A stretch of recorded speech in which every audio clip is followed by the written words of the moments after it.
Hi there, everybody. I'm Professor Delabovi, and welcome to our Introduction to Philosophy course.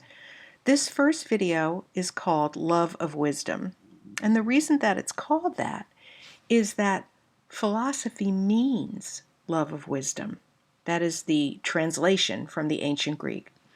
And I can't really think of anything more apt than the word love, because I hope that you will find what I have found in philosophy, which is a real passion for ideas, a real enjoyment, a real love of it.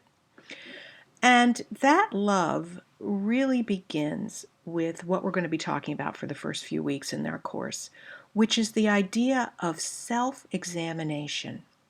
Philosophy begins with looking at the self, seeing what we believe, seeing what we feel, seeing how we conduct ourselves in the world, finding our own hypocrisy sometimes, because look, we all have that, right?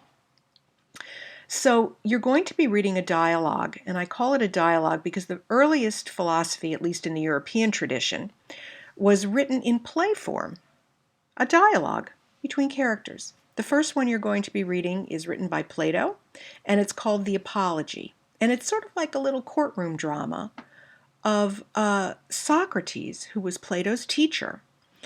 And he is defending himself in a court of law against some charges. And if you look at the section of the dialogue that is marked out by the marginal numbers, which are called Stephanus numbers, the marginal numbers 36 to 38, you're going to see Socrates make a great defense for the idea that the life that is not examined, in other words, the lack of self-examination, is a life that really is not worth living. That life is so much better when we examine our lives and look at all of our beliefs. So that is something I really want you to focus on as you read this dialogue over the next 2 weeks. Please read the entire dialogue. It is well worth it and will repay your effort. A couple of housekeeping things. In philosophy, the best way to work is to take the required readings that I have and really, really, really read them carefully. Don't go jumping around the web looking for all sorts of explanations. Look at the required reading and take the time to read it carefully. First of all, it'll improve your reading skills incredibly much because the reading is hard. Second of all, you'll really get the best understanding if you try to dig into the reading and figure it out yourself. I do always offer some extra material to look at. That's the limit of extra material I want you to look at. I don't want you to go hunting all over the place.